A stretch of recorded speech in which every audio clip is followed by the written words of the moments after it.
Right, welcome to this Eldar Units rated video. So in this video I've got some honourable mentions and then I'm going to give you my top 5 unit choices. Eldar are spot for choice. They've got a wide variety of units and I think a very powerful codex, some great detachments. Some units have been seriously upgraded. There's some great improvements on some of the units and I've put those into the top 5. So that's the plan for this video. For discount 40k to get a hold of the codex, the cards, and start your Eldar collection or expand it, it's gamingfigures.com. Link for them in the video description below. Based in the UK, if you're in the Middlesbrough direction, you can pop in and see them as well. They've got a great gaming setup there as well. So I'll leave a link below for their Facebook page as well. It's a great way to support local discount gaming store. So yeah, I've noticed some units are quite flat-footed. They're okay, but the buffs and enhancements are not that great. Others have been given massive improvements. So some units really do shine here in the new Eldar Codex. Rules have changed for virtually all of the units, so it really is a fresh look at the Eldar. And then plus the exciting resculpts that have come along. So we'll go for honorable mentions. I've got a good few. I'll try and fly through these as quickly as possible. And then we'll get into the top 5. I'm going to go to the cards. And I think people said in the comment section, it'd be handy to zoom in and look at the stats as we go along. Alright, so you should see the stat line on your screen, so you can follow along. First up for honorable mention is the Warp Spiders. They haven't made it into the top 5. I'm finding a fault, a weakness potentially with their rules here, but still a good unit. They've made it into one of my top selections. And again, amazing resculpt here from Games Workshop. They're quick enough. They're jumping around at 12 inches. I'm not going to go through all the stats here. They have got a 3-up save, which is great for Eldar. A 5+ invulnerable save, which is great for them as well. Death Spin is okay. It's basically an AP-1 flamer. So Death Spinner, Ignoring Cover and Torrent. D6 auto hits at range 12. Strength 4, AP-1 and 1 damage. They can Deep Strike, so brilliant flexibility with them as well. So the downside to these is the way the rules for Flicker Jump work. So the way it works currently seems to change every time, but at the moment with Flicker Jump, in your movement phase, each time this unit is selected to make a normal move, it can use this ability. So your standard move is range 12, you're jumping around with that move. So if you decide to use the ability, you can't charge, which is fine. And then it has a normal move characteristic of 24 inches. So a massive jump available with Flicker Jump here. Each time this unit uses this ability, at the end of the phase, roll a dice for each model in the unit, and then for each one, it's a mortal wound, which usually is the destruction of a model. So there's one of the downsides. Every time you make this maneuver, you're going to roll your dice. 5 dice getting a 1. It's going to happen a couple of times, once, maybe twice, and you're going to start dropping models for using the ability. So that's a bit of a downer for that. The other one is, aside from agile maneuvers, which gives you a little bit of flexibility, Flicker Jump is just a bigger move. That's it. There's no extra ability of like moving, shooting, and then making some kind of retreat move, or like a move we're able to relocate somehow. It's just a straight up extra move to where you're going, which is quick enough, but there's no extra bit attached to it, which I think is a bit of a downside here for the Warp Spiders. So they're okay, but they don't have too much protection in the way of being able to avoid and jump out of the way of enemy countermeasures, and so I think that's a downside. Plus it's a pretty steep penalty as well every time you use the Flicker Jump maneuver. But having said that, they're very quick, and you can unleash a very dangerous ambush of things like light infantry and so on. But they don't make the top 5. Decent unit, fantastic resculpts though from Games Workshop. Next honorable mention is the Farseer Skyrunner. You've got a pretty tough biker here. 4+ invulnerable save, 5 wounds, toughness 4, 14-inch move, very, very quick. The Eldritch Storm ability is okay. This is their psychic attack, range 24. It is D6 attacks though, so it is kind of, well, it is very random, which is not that reliable. 3's to hit, strength 6 minus 2, D3 damage. You get the blast bonus with that. The Singing Spear, couple of attacks. 2's to hit, strength 3. There's no anything attached to that. So Singing Spear is just strength 3, damage 3, no AP minus. The Witch Blade is anti-infantry 2+. but again, just 2 attacks. Not that great in close combat. And then the psychic abilities here, Misfortune puts them in an honorable mention.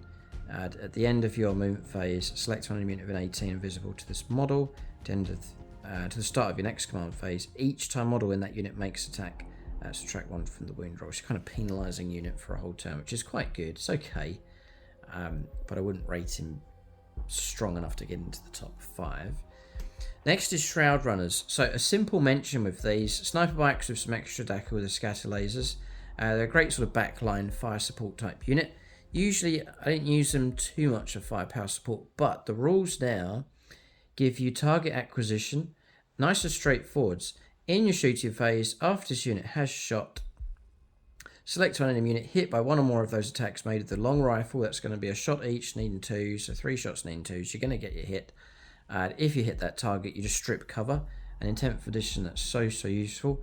Most units are gaining cover somehow in game, and if you have an ability that can take cover away just by shooting at a unit, that's very welcome. And they can do that from a nice distance. Range 36 for the long rifle, range 36 for the scatter lasers, so you can snipe from the back. They're a low priority for the opponent, and then you're getting the ability to just point, shoot, strip cover.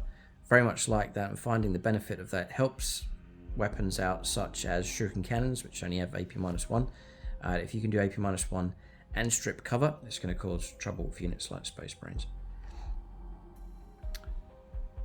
So I like the Shroud Runners. They're quite cheap as well. So honorable mention definitely for them. Do rate them. Spirit Seer, really useful HQ unit to have hanging around with your Wraith constructs. So I'm not going to call out any of his stat line here. It's just a weaker Eldar character. Don't really worry about anything he does there. But he's got stealth. And then whilst he's within 3 inches of a Wraith construct unit, so that is quite broad. That could be Wraith Lords, Wraith Blades, Wraith Guard. So whatever unit you decide to go for, a combination of units. Whilst he's within 3, he gets Lone Operative, so it's a good measure of protection for him. And then Spirit Mark. So once per turn, in your movement phase, when this model starts or ends a move, select one friendly Wraith construct unit within 6 inches, quite generous distance on that one, of this model, excluding Titanic units, so you're not going to be able to do this with a Wraith Knight, for example. But Wraith Lords, Wraith Blades, and so on, one enemy unit visible, and one enemy unit visible to this model. So you're selecting a friendly unit and then an enemy unit that's visible to them. To the start of the next movement phase, weapons equipped by models in the unit have sustained hits of 1, so you can do that for whatever weapons you want. Could be for shooting. I've done it with Bright Lancers before. And a 6, pop an extra hit, great. Ghost Axes, fantastic. 6 is popping extra hits. So that's a nice bonus. And then Tears of Isha, further bonus in your command phase. You need to position him in the right place to use it straight away. You can't move and do this. It's got to be done in the command phase. Select one friendly Wraith construct unit within 6 inches of this model. If one or more models in the unit are destroyed, so like Wraith Blades, for example, you can return a destroyed model. Fantastic. Otherwise, or if you can't destroy a return model, you can regain D3 lost wounds. The ability to restore wounds on Wraith Blades, but interestingly, on Wraith Lords, and I find that a great prospect. And then really, I should bring out the Wraith Lord, and it's going to apply to Wraith Blades as well, the same rule. Psychic Guidance. Whilst this model is within 12 inches or more Aeldari Psycho models, so it's going to be the Spirit Seer, as one example. You improve the ballistic skill and weapon skill characteristic of weapons equipped by this model by 1, and leadership goes to 6 up as well. And that's a fantastic bonus. So what you've got here now is, with the Spirit Seer, it's an aura blessing, not the unit that he's with. So he could be with, and I'm thinking of doing this, like running a trinity of Wraith Lords clustered together. You can repair them, bless them, and give everyone within that bubble +1 to the hit roll for shooting in close combat. That's amazingly good. So he's a real buff master, this guy. So a big honorable mention to the Spirit Seer. Next, a simple mention here for the Falcon. Not going to go through the stat line, just the rule for him. Fire support, very useful for the unit inside. Usually I'm running unit Banshees to go inside there with Jane Zar. So, in your shooting phase, after this model has shot, select one enemy unit hit by one or more of those attacks. So you've shot at and hit an enemy unit. And until the end of the turn, each time a friendly model that disembarked from this transport this turn, such as like Banshees for example, makes an attack that targets that enemy unit, you can reroll the wound roll.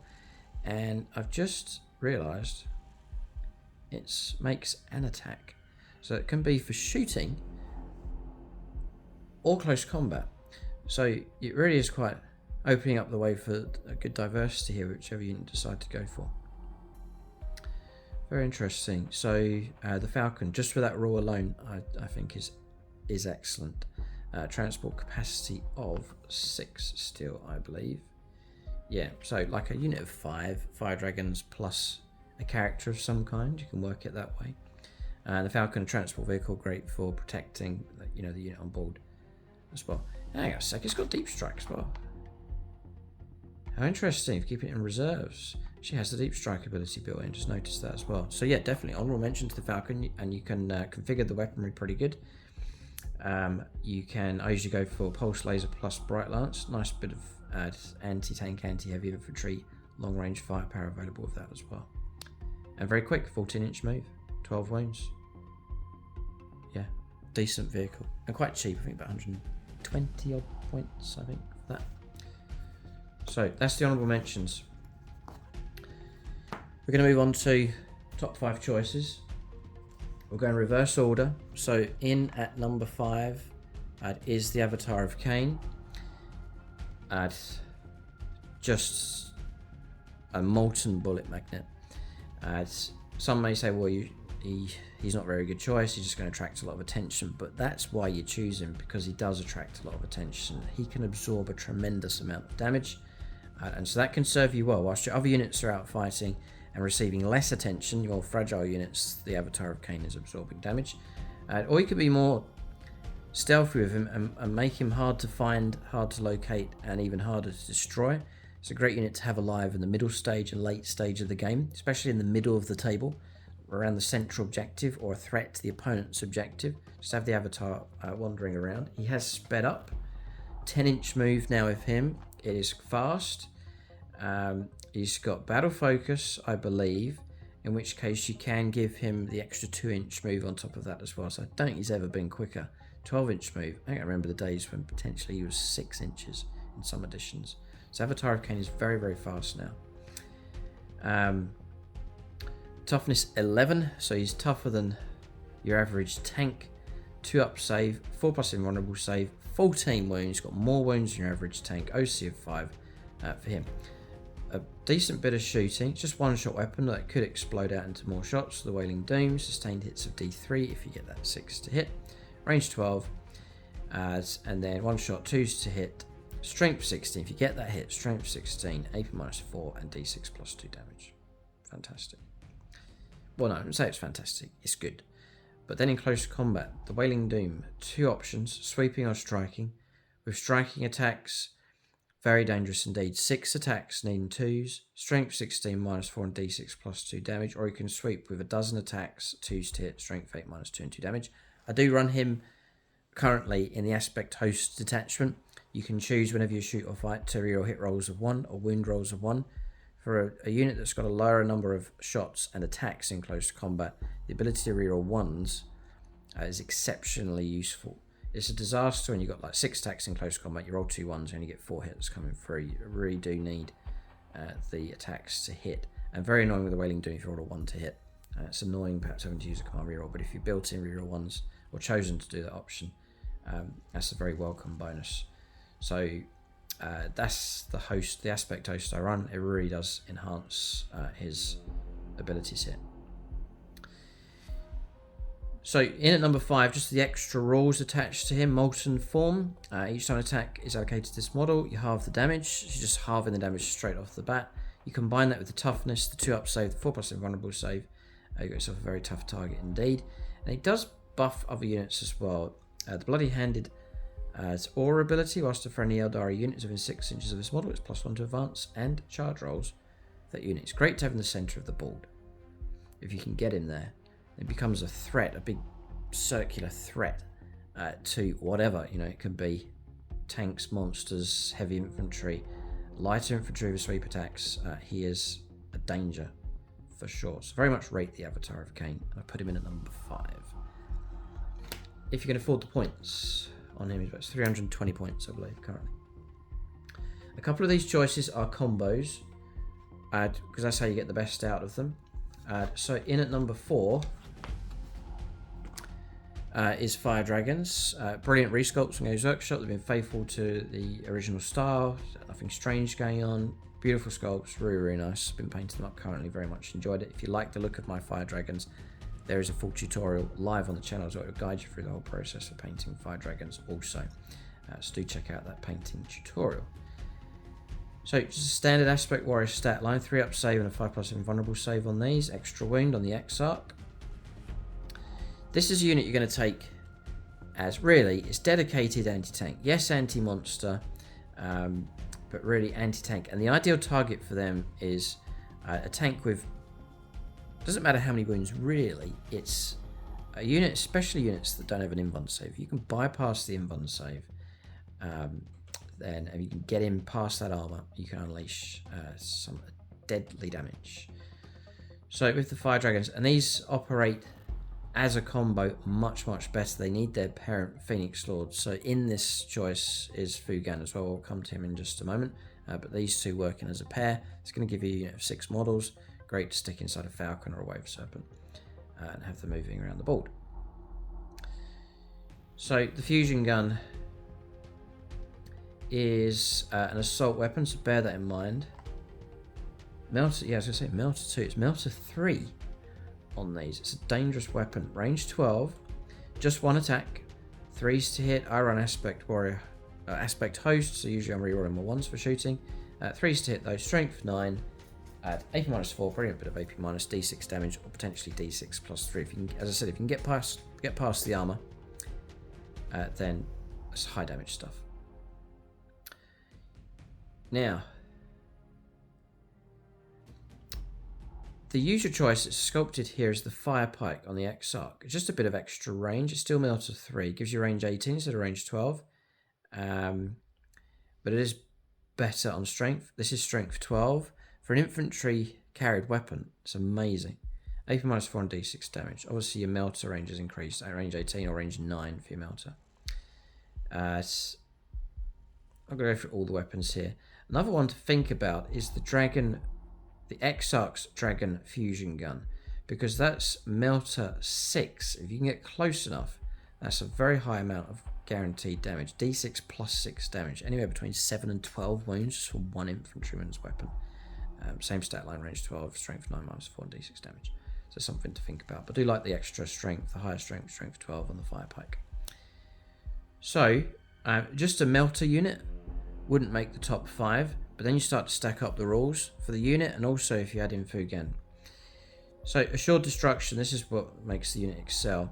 In your shooting phase, each time a model in this unit targets or makes a ranged attack that targets a monster or vehicle, so that's their speciality.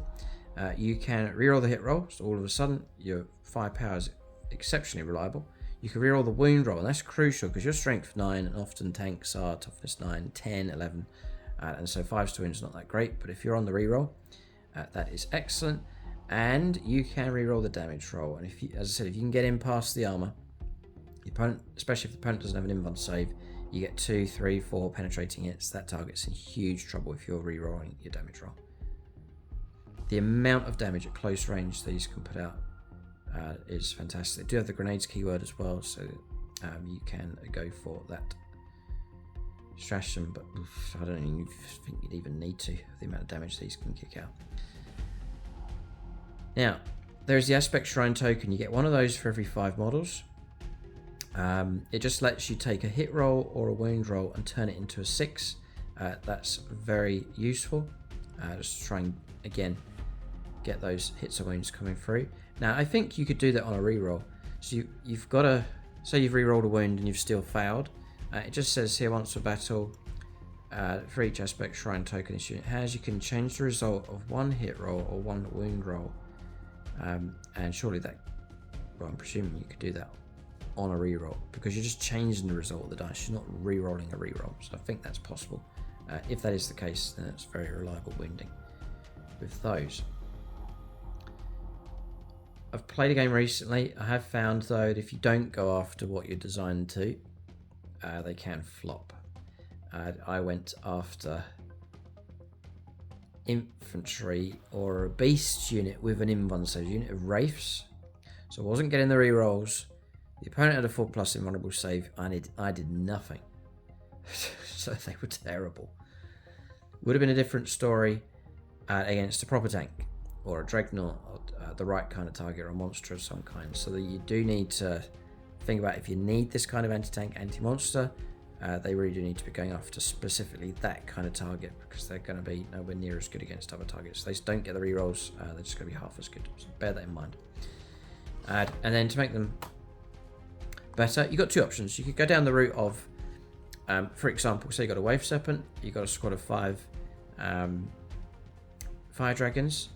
You could go down for the same kind of points cost. You could go down the route of just taking a second squad of 5 with the extra Exarch, Fire Pike, and so on and so forth, and just play them that way.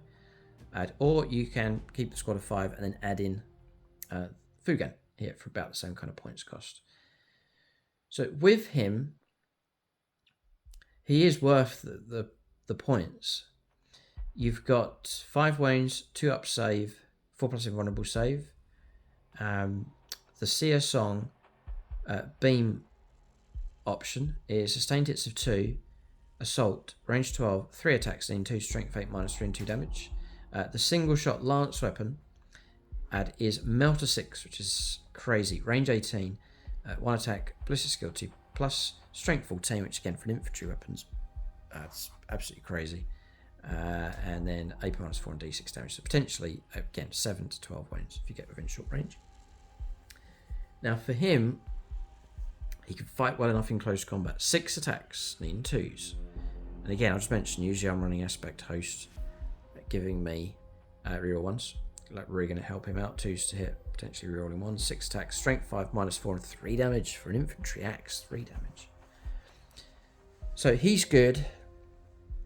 What's put this combo in at number 4 is then the enhancements that he grants. So Burning Lance is the first one. Add 6 inches to the range characteristics of melter weapons. So himself and the Fire Dragons all of a sudden plus 6 inches to all of their firepower. So your regular fusion gun jumps to range 18. That's so useful. Fire Pike jumps to range 24 for a melter weapon. That's mad. And then his own Seer Song weapon goes to range 24, or the Seer Song beam option goes to range 18, and then range 24 with the lance option. So that buff, just massive buff for himself and for his Fire Dragon unit. And then the final icing on the cake here, Unquenchable Resolve. When he's destroyed, roll a dice on a 2+, he gets back up with all of his wounds remaining. So you knock him down and he just gets back up again. So fantastic. He's not going to single-handedly take a lot of stuff out. He's got some fight in close combat. Great durability of the ability to get back up again. But I think to get the best out of these, they need to be going after the exact right target. Vehicle hunting, monster hunting. So that's number 4. Number 3 is another combination. It's a cheap combination that can be excellent. I'm talking about really good. And these are not very expensive. Squad of 5 Banshees is only 85 points. Cheap unit. And then it's another combination. Jane Czar. I think she's about 100, 110, something like that. So again, cheap HQ choice, but it's a full-on Phoenix Lord. And then a cheap unit of Banshees. So with these, the reason I put these in at number 3 is they're very fast, and against the right target, absolutely devastating. And it's just, this is one of the units the Games Workshop has improved with some very strong buffs, both for the Banshee unit and for Jane Czar added on top as well. It's a standard sort of aspect warrior unit here, 4 up save, 5+ invulnerable save. You're looking ideally to strike first at full strength for these to be effective. Initially I looked at these, I thought they downgraded them, they weren't very good, but if you really get stuck into the rules here, they're very decent. It's the usual blade here, the Banshee blade. Now, they've reduced the number of attacks. This is what put me off initially. Only 2 attacks each. So like your 4 regular squad members, they're going to give you 8 attacks in total. It doesn't sound very much, but just to remind you again, aspect host detachment I'm taking, I'll choose to reroll ones to hit. So I'm rerolling my ones, and look at the weapon skill, 2+. It's 2 to hit rerolling ones. It's only 8 attacks, but you're probably going to hit with 7 if not 8 of those attacks. Strength 4, AP -2, nice bit of bite, and then they've increased the damage now. Damage 2 off the standard swords. They are marine killers. Currently, we're looking at an okay unit, but then they have anti-infantry 3+. So very helpful if you're up against things like Gravis units that are very, very tough. 5s to wound becomes 3s to wound with that. Still not that great. I still wouldn't put them in the top 5, but it gets better and better with these. Built in, they got fights first. Great. They also have acrobatic. This unit is eligible to declare a charge in a turn in which it advanced or fell back. So you've now got fall back and charge, advance and charge. So now you've got real flexibility.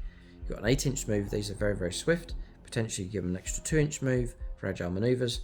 So you've got potentially a 10-inch move if you're disembarking from a transport. Another 3 inches disembarkations. Now you've got like a 10, 11, 13-inch move.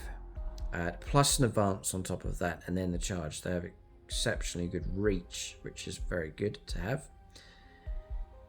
Then you've got the aspect token. We've mentioned that already. Then if you add in...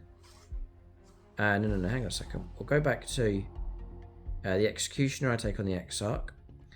That's going to give you, again, anti-infantry 3+, 3 attacks, 2 to hit, strength 6, -3, and 3 damage. Very, very dangerous weapon, especially against Gravis. And then, I'll not mention the others. We'll then go for Jane Czar. This is which pushes these up to number 3. Jane Czar, 5 wound model, 2 up save, 4+ invulnerable save. Great model to have in the heart of your Banshee unit. She'll keep up with them, same kind of maneuvering going on. She gets fights first as well. And then the Silent Death, 6 attacks with this weapon. If you're going after anti-infantry, anti-hordes, cutting down cheap stuff, the Trisco's going to do some great damage for you. 2s to hit, potentially rerolling 1s with the right detachment. Strength 6, -2, and 1 damage. And sometimes you really need to be able to plough through large infantry units. Necron Warriors, for example. Chaos Cultists need to cut a lot of models down quickly. Then she really can help you do that. The Trisco will help. And the Blade of Destruction. I think it's really good. 8 attacks as standard. That's a lot of attacks. 2s to hit, potentially rerolling 1s. Again, anti-infantry 3+. Strength 6, which for an infantry weapon is fantastic. 8 -3, which is excellent. And then damage 2 as well. Often I've played in the aspect host attachment, and it's 8 out of 8 hits every melee. That is dangerous. They're borderline top 5, but then when you add on these enhancements, it pushes them up. So it's a very cheap unit, potentially really good for striking the right target. Any kind of infantry really. I'd even happily charge these into tough Gravis units. And in they go. You've got anti-infantry 3+ really helping you out.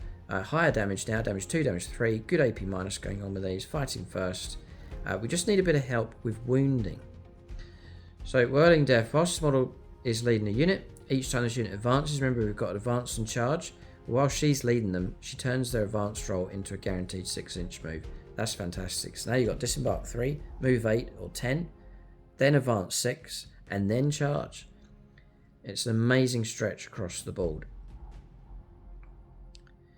And on top of that, adds the 6-inch move characteristic models in that unit, and each time the model in that unit makes an advance move, ignore any vertical distance. When determining the total distance, the model can be moved during that move. So you've got like a fence or a pile of barrels or something to cross over the top of. Just ignores it, just passes straight through. So really, really quick. And then the icing on the cake, Storm of Silence. Each time this model makes an attack that targets a character unit, you can reroll the wound roll. So I think she is granting it only to herself. Each time this model makes an attack that targets a character unit, you can reroll the hit roll. So I think it's only her. Let us know in the comment section below if you think that ability expands out to the unit.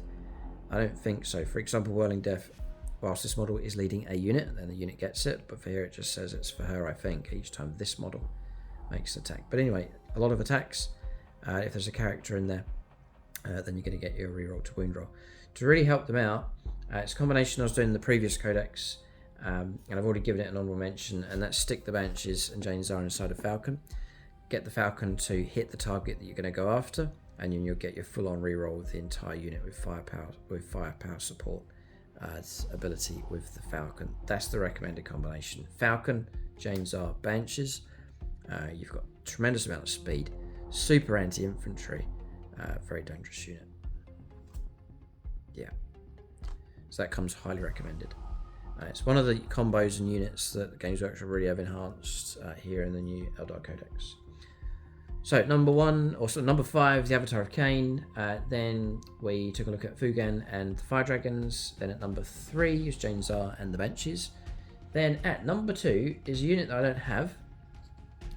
The rules look pretty good. It's these Warwalkers. I don't know if they're going to resculpt these. It's a pretty good sculpt running at the moment. Same kind of categories like Wraith Lords, for example, Wave Serpents, decent plastic sculpts that are old, but whether they need a full-on resculpt, don't really see it. But so I'm not sure what to do, whether to get these or not.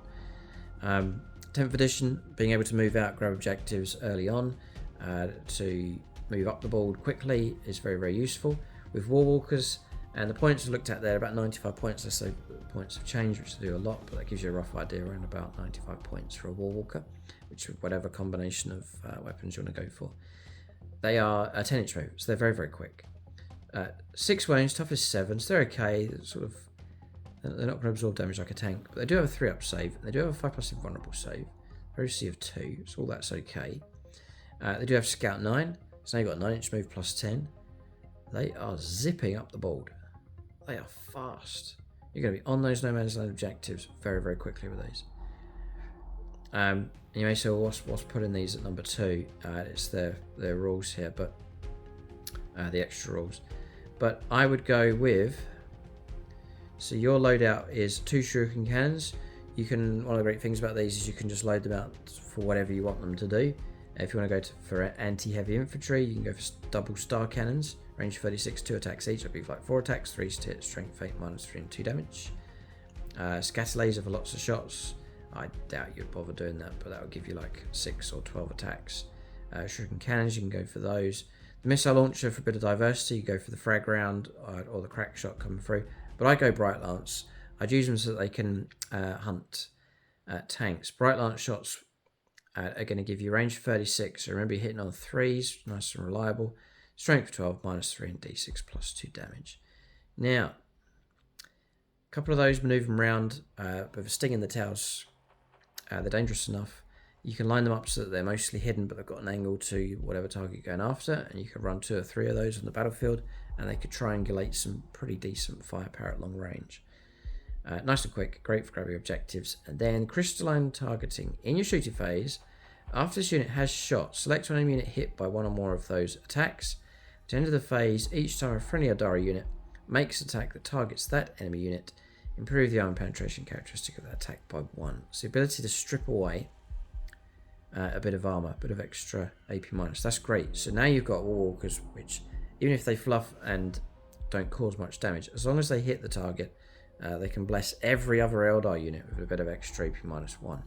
And for 10th edition, and for units hiding in cover, that's very, very useful indeed. And if you combine that with the Shroud Runners and their ability for stripping cover, you really could be assisting firepower. It's a lot. Stripping cover and then an extra AP -1. Stacking that up's very, very good. So I see great use for Warwalkers tactically. Maneuverability on the battlefield, great. Decent firepower. And then the ability to help out the rest of your army as well. A bit of extra AP minus going on. I think that's great. Hang on a second. I'm just going to reread this one here.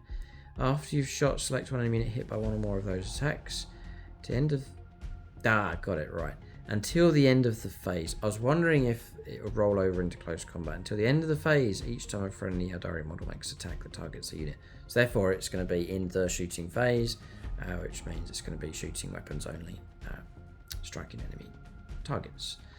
Walker then at number 2. At number 1, and it's difficult to put a unit at number 1. I wouldn't say there's a very clear unit that automatically think, yep, that has to go at number 1. It is a highly contended spot. And it's debatable, and by all means you can leave your own comments and feedback as concerning the options I've chosen. You could change the order around.